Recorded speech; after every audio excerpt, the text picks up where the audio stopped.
Buenos días, profesor, espero se encuentre bien. El día de hoy les voy a presentar una breve exposición sobre los motores convencionales y tres tipos del mismo y los motores turbohélices y dos tipos de este también. Ahora bien, para empezar esta exposición me gustaría hablar un poco de qué es un motor. Bueno, primero veamos un poco de la historia. Los motores de combustión interna nacen a partir del ciclo de Otto, el cual es un ciclo termodinámico que se aplica en estos motores. Eh, el encendido es generado por una chispa eléctrica que genera la bujía, generando a su vez una reacción volátil de sustancias tales como gasolina, etanol, gases derivados del petróleo u cualquier otra sustancia que sea altamente volátil. Este ciclo fue inventado por Nicolás Otto en 1876. De este se derivaron los motores de dos tiempos y de cuatro tiempos. Hablemos un poquito del motor de dos tiempos. Se divide en dos ciclos, o en dos tiempos, para la redundancia. Está la primera, que es admisión y compresión. En esta fase el pistón se desplaza verticalmente hacia la culata desde el punto muerto inferior y durante su recorrido ascendente va abriendo la lumbrera de admisión, que está ubicada a la altura del cárter, lo que permite que entre la mezcla de aire con aceite y combustible. Al mismo tiempo comienza la comprensión del mismo en la parte superior del pistón. Y esto nos lleva al tiempo número 2, que es la combustión y el escape. El tiempo comienza cuando el pistón alcanza su punto muerto superior y justo en ese momento que concluye la fase de comprensión, la bujía lanza una chispa eléctrica iniciando el proceso de combustión. Esto genera a su vez una enorme cantidad de energía térmica que impulsa el pistón hacia abajo y este impulso produce una energía cinética o el movimiento del cigüeñal a través de la biela. Luego tenemos el motor de cuatro tiempos. Este se divide, como su nombre lo indica, en cuatro fases. El tiempo 1 es la admisión. El pistón desciende, se abre la válvula de admisión y esto permite que ingrese la mezcla de aire y gasolina o el combustible. Mientras tanto, la válvula de escape está cerrada. Ahora bien, el tiempo 2, el pistón asciende y la válvula de escape se cierra. Debido a que el escape también continúa cerrado, el pistón comprime toda la mezcla de aire y combustible, lo que nos lleva al tiempo 3, que es la explosión, donde el pistón alcanza su máximo recorrido. Entonces la bujía dispara la chispa eléctrica generando una explosión, por lo que el pistón es impulsado hacia abajo de forma violenta y esto nos lleva al siguiente punto, que es el escape, donde el pistón nuevamente sube, pero la válvula de escape ya no se encuentra cerrada. Esto permite la salida de los gases quemados que se generaron por la explosión. Estos principios serían aplicados a la aeronáutica a finales del siglo XIX aproximadamente. Estos motores enfriados por agua, en su momento, generaban potencia por medio eh, de unas hélices que a su vez ayudaban a impulsar la masa del aeroplano, produciendo el vuelo. Ahora bien, estos sistemas de propulsión se dividen actualmente, o una de sus divisiones son los motores convencionales. Eh, Hablemos un poquito del motor radial. El motor radial o motor estrella es un tipo de disposición de motor de combustión interna en el cual los cilindros están ubicados de forma radial respecto al cigüeñal. En estos motores los pistones van conectados por un mecanismo que se llama biela-manivela. Esto es lo que lo distingue de los motores en línea, por ejemplo. Uno de los pistones está conectado a una biela más grande que las demás. Esta biela se llama la principal, que a su vez está conectada directamente con el cigüeñal. El resto de los pistones están conectados a las bielas más pequeñas o a la biela principal y maestra. El conjunto de pistones en total se denomina biela maestra y las conexiones bielas secundarias. Se le conoce como motor estrella. El número de pistones normalmente es impar, pues así el orden del encendido minimiza las vibraciones del mismo. Ahora bien, ¿cuáles son sus ventajas? Como primera ventaja está su gran área frontal, dado que enfría el motor usando el aire que se genera con el impacto. Bien, al no usar, otra ventaja que puedo mencionar es que al no usar sistema de refrigeración por líquido, la construcción y mantenimiento del mismo es mucho más sencilla en comparación a otros motores y por ende más económica. La cantidad de piezas requeridas para ensamblar este motor son mucho menor que la de otros motores. Su simplicidad lo hace muchísimo más cómodo a la hora de sufrir daños para reemplazarlo, incluso son más resistentes a la hora de combates. Las desventajas más importantes se relacionan con su gran resistencia aerodinámica por su tamaño, su gran área frontal nos permite o genera cierta resistencia aerodinámica. Otra desventaja es que cuando el flujo de aire aumenta, especialmente en el descenso, el motor se enfría por debajo de su punto de funcionamiento y aumenta la diferencia de temperatura entre la temperatura ambiente y la temperatura del motor, lo cual puede llegar a contribuir en un fallo comúnmente conocido como choque térmico, en el cual los cilindros sufren fracturas que los dañan parcial o completamente debido al cambio de temperatura. Si se desea usar sobrealimentación con este tipo de motores, el aire comprimido, después de pasar por el compresor o turbina, debería ser llevado a cada uno de los cilindros, mientras que en un motor, por ejemplo en línea B o en línea W, es necesario solo un conducto para llevar el aire al bloque entero.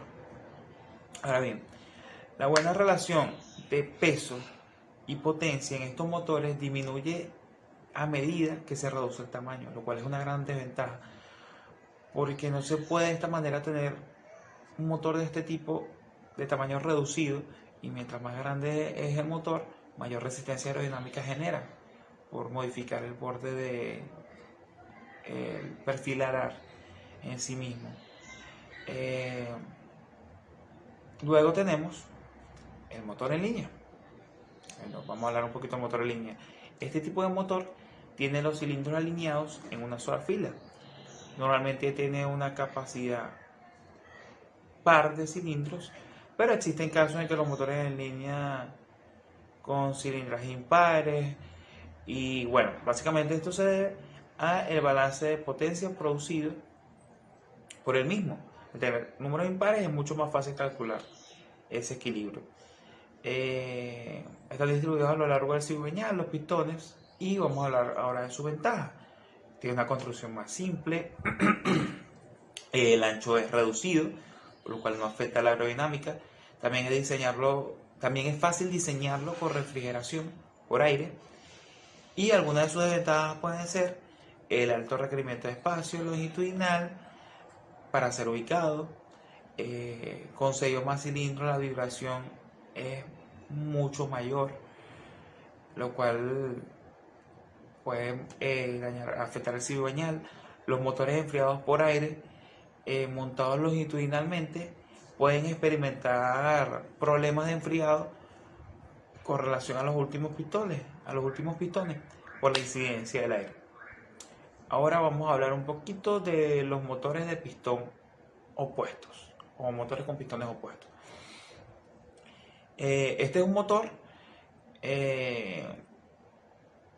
con los cilindros ubicados a los lados del cárter en contraposición a los otros. Puede ser refrigerado por aire o por líquido. Las refrigeraciones por aire son las más comunes. Este tipo de motores es un motor con el cárter en posición horizontal en aeroplanos, pero puede ser montado con el cárter en vertical también, en helicópteros por ejemplo. Debido a su disposición de cilindros, las fuerzas recíprocas del mismo tienden a cancelarse, resultando esto en un buen funcionamiento del motor. A diferencia de un motor radial, no posee ningún problema de bloqueo hidráulico. Y bueno, básicamente esas son sus líneas generales. Ahora, ¿qué podemos mencionar con relación a sus ventajas? Estos tipos de motores con cilindros en oposición eh, tienen una altura menor y a su vez un centro de gravedad más bajo, a diferencia de los motores en B, que tienen una disposición más compacta y sus elementos, al ser de menor longitud, garantizan una mayor estabilidad donde se ensamble. Presentan vibraciones mucho menores a las de los motores en línea, ya que su centro de masa permanece invariable debido a su ubicación. Sus desventajas. Bueno, en cuanto a las ventajas, podemos mencionar su mayor costo de producción y desarrollo, porque se necesita una mayor cantidad de piezas y tiene un grado de complejidad un poquito mayor. Bueno, ahora vamos a hablar un poco de los motores turbohélice. Podemos decir que los turbohélices son motores a reacción, los cuales se les ha añadido una hélice en lugar de tener un fan o un ventilador. El turbofan conseguimos un empuje acelerando una masa de aire que sale por la tubera, que es la parte trasera de la turbina. Pero en el turbohélice, el empuje, o en este caso la tracción, que es lo que se denomina, nos la va a dar la hélice, que está ubicada en la parte delantera del motor. En estos motores podemos mencionar el turboeje. Es un motor de turbina de gas que entrega su potencia a través de un eje. Es similar a un motor turbohélice, pero a diferencia de este, no se mueve directamente una hélice, sino el eje del motor, independientemente. Normalmente se utiliza este motor en la aviación para propulsar helicópteros, las ruedas de las turbinas, y bueno, más o menos así. Un motor turboeje proporciona potencia para el compresor del motor y para el sistema de rotor principal a través de un eje de extracción de potencia. El compresor de los motores turboeje puede consistir en un compresor axial, un compresor centrífugo o incluso en la combinación de estos. Como todos los motores de turbina de gas, la combustión es continua. Eso quiere decir que una vez encendido, solo durante la puesta en marcha del motor es necesario que se encienda para prender la mezcla de aire y combustible, y una vez que esta esté encendida, la mezcla de aire y combustible continuará ardiendo tanto tiempo como esté presente. Las principales ventajas de este motor incluyen las siguientes. Los motores turbohélice son livianos, por lo que pueden proporcionar un mejor rendimiento durante un despegue o mientras se mantiene en